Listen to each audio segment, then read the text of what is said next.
ಇನ್ನು ಶಿವಮೊಗ್ಗ ಜಿಲ್ಲೆಯಲ್ಲೂ ಕೂಡ ಮಳೆಯ ಆರ್ಭಟ ಮುಂದುವರೆದಿದೆ. ತೀರ್ಥಹಳ್ಳಿ, ಹೊಸನಗರ ಭಾಗದಲ್ಲಿ ಧಾರಾಕಾರವಾಗಿ ಮಳೆಯಾಗ್ತಾ ಇದೆ.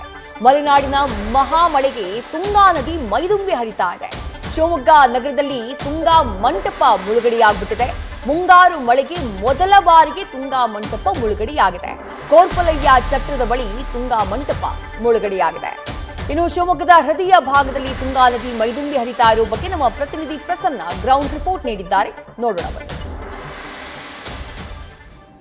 ಮಲೆನಾಡು ಜಿಲ್ಲೆ ಶಿವಮೊಗ್ಗದಲ್ಲಿ ಕಳೆದ 24 ಗಂಟೆಯಿಂದ ಸತತವಾಗಿ ಮಳೆ ಆಗ್ತಿರೋ ಪರಿಣಾಮವಾಗಿ ಶಿವಮೊಗ್ಗ ಜಿಲ್ಲೆಯ ವಿವಿಧ ನದಿಗಳು ಹಾಗೆ ಜಲಾಶಯಗಳಿಗೆ ಒಳ ನೀರಿನ ಹರಿವಿನ ಪ್ರಮಾಣದಲ್ಲಿ ಹೆಚ್ಚಳ ಕಂಡು ಬಂದಿದೆ. ನಾನೀಗ ಶಿವಮೊಗ್ಗ ನಗರದಲ್ಲಿರುವಂತಹ ಮಧ್ಯಭಾಗದಲ್ಲಿರುವಂತಹ ಕೋರ್ಪಲಯ್ಯ ಛತ್ರದ ಬಳಿ ಇರುವಂತಹ ತುಂಗಾ ಮಂಟಪದಲ್ಲಿ ತಾವಿಲ್ಲಿ ಗಮನಿಸ್ತಿರ್ಬೋದು. ದೃಶ್ಯದಲ್ಲಿ ತುಂಗಾ ಮಂಟಪ ಏನು ಹೇಳಲಾಗುತ್ತೆ, ಶಿವಮೊಗ್ಗದ ಒಂದು ಕೋರ್ಪಲಯ್ಯ ಛತ್ರದ ಬಳಿ ಇರುವಂತಹ ಒಂದು ತುಂಗಾ ಮಂಟಪ. ತುಂಗಾ ನದಿಯಿಂದ ಏನು ಹೆಚ್ಚಿನ ಪ್ರಮಾಣದಲ್ಲಿ ತುಂಗಾ ಡ್ಯಾಮ್ನಲ್ಲಿ ನೀರು ಅಂದರೆ ಗಾದಿನೋಡ ಡ್ಯಾಮ್ನಲ್ಲಿ ನೀರು ಹೆಚ್ಚಿಗೆ ಆದ ಸಂದರ್ಭದಲ್ಲಿ ಹರಿಸಲಾಗುತ್ತೆ. ಆ ಒಂದು ಸಂದರ್ಭದಲ್ಲಿ ಸಹಜವಾಗಿಯೇ ಶಿವಮೊಗ್ಗದ ಒಂದು ತುಂಗಾ ಮಂಟಪ ಮುಳುಗುವಂಥದ್ದು. ಈ ಸಾಲಿನಲ್ಲಿ ಪ್ರಥಮವಾಗಿ ಶಿವಮೊಗ್ಗ ಗಾದಿನೂರಿಂದ ನೀರು ಹರಿಸ್ತಿರೋ ಪ್ರಮಾಣ ಅಂದರೆ 21 ಕ್ರಸ್ಟ್ ಗೇಟ್ಗಳಿಂದ ಸತತವಾಗಿ ನೀರು ಹರಿಸ್ತಿರುವ ಪರಿಣಾಮವಾಗಿ ನದಿಯಲ್ಲಿ ಹೆಚ್ಚಿನ ಪ್ರಮಾಣದಲ್ಲಿ ನೀರು ಹರಿತಾ ಇದೆ.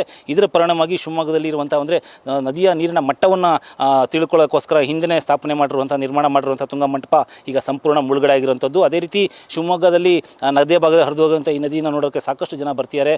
ಹಾಗೆಯೇ ಇದಕ್ಕೆ ಪೂರಕವಾಗಿ ಶಿವಮೊಗ್ಗ ಜಿಲ್ಲಾಡಳಿತ ಈಗಾಗಲೇ ಶಿವಮೊಗ್ಗ ಜಿಲ್ಲೆಯ ಸಾಗರ, ಹೊಸನಗರ, ತೀರ್ಥಹಳ್ಳಿ ಭಾಗದಲ್ಲಿ ಹೆಚ್ಚಿನ ಭಾಗದಲ್ಲಿ ಮಳೆ ಆಗ್ತಿರೋದ್ರಿಂದಾಗಿ ಮುಂಜಾಗ್ರತಾ ಕ್ರಮವಾಗಿ ಇವತ್ತಿನ ಒಂದು ದಿನ ಮಟ್ಟಿಗೆ ಶಿವಮೊಗ್ಗದ ಜಿಲ್ಲೆಯಾದ್ಯಂತ ಶಾಲಾ ಕಾಲೇಜುಗಳಿಗೆ ರಜೆ ಘೋಷಣೆ ಮಾಡಿ ಜಿಲ್ಲಾಧಿಕಾರಿ ಆಗಿರುವಂತಹ ಗುರುದತ್ತ ಹೆಗಡೆ ಆದೇಶ ಹೊರಡಿಸಿದ್ದಾರೆ.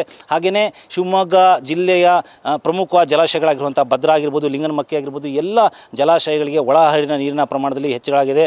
ಲಿಂಗನಮಕ್ಕಿ ಡ್ಯಾಮ್ಗೆ 77,000 ಕ್ಯೂಸೆಕ್ ಹರಿದು ನೀರು ಬಂದು ಒಂದೇ ದಿನದಲ್ಲಿ 4 ಅಡಿಯಷ್ಟು ಹೆಚ್ಚಾಗಿದ್ದರೆ, ಭದ್ರಾ ಡ್ಯಾಮ್ನಲ್ಲೂ ಕೂಡ 27,000 ಕ್ಯೂಸೆಕ್ ನೀರು ಹರಿದು ಬಂದು 3 ಅಡಿ ಹೆಚ್ಚಾಗಿದೆ. ಅದೇ ರೀತಿ ಗಾಜನೂರ ಡ್ಯಾಮ್ಗೂ ಕೂಡ 67,000 ಕ್ಯೂಸೆಕ್ ಒಳಹರಿವಿನ ನೀರು ಹೆಚ್ಚಾಗಿದ್ದು, ಮುಂಜಾಗ್ರತಾ ಕ್ರಮವಾಗಿ 21 ಕ್ರಸ್ಟ್ ಗೇಟ್ಗಳಿಂದ ನದಿಗೆ ನೀರು ಹರಿದು ಬಿಡುವಂಥದ್ದು. ಒಟ್ಟಾರೆಯಾಗಿ ಶಿವಮೊಗ್ಗದಲ್ಲಿ ಈಗ ಕಳೆದ 24 ಗಂಟೆಗಳಿಂದ ಕಳೆದ 2 ದಿನಗಳಿಂದ ಮತ್ತು ಕೆಲವು ಭಾಗಗಳಲ್ಲಿ ಕಳೆದ 1 ವಾರಗಳಿಂದ ಉತ್ತಮವಾಗಿ ಮಳೆ ಆಗ್ತಿರೋ ಪ್ರಮಾಣವಾಗಿ ಜಲಾಶಯಗಳ ನೀರಿನ ಮಟ್ಟ ಹೆಚ್ಚಾಗುತ್ತಿರೋದ್ರ ಜೊತೆಗೆ ರೈತರ ಒಂದು ಕೃಷಿ ಚಟುವಟಿಕೆಗೆ ಪೂರಕವಾದಂಥ ಒಂದು ವಾತಾವರಣ ನಿರ್ಮಾಣ ಆಗಿರುವಂಥದ್ದು ನಾವಿಲ್ಲಿ ಕಾಣ್ಬೋದಾಗಿದೆ. ಮುಂದಿನ ದಿನಗಳಲ್ಲೂ ಕೂಡ ಇನ್ನೊಂದು 2 ದಿನಗಳಲ್ಲಿ ಹೆಚ್ಚಿನ ಮಳೆ ಆದರೆ ಜಲಾಶಯಗಳ ಮಟ್ಟ ಇನ್ನೊಂದಷ್ಟು ಹೆಚ್ಚಿಗೆ ಆಗೋದ್ರಲ್ಲಿ ಯಾವುದೇ ಸಂದೇಹ ಇಲ್ಲ. ಕ್ಯಾಮ್ರಾಮನ್ ಮಹೇಶ್ ಜೊತೆಗೆ ಪ್ರಸನ್ನ, ನ್ಯೂಸ್ ಫಸ್ಟ್ ಶಿವಮೊಗ್ಗ.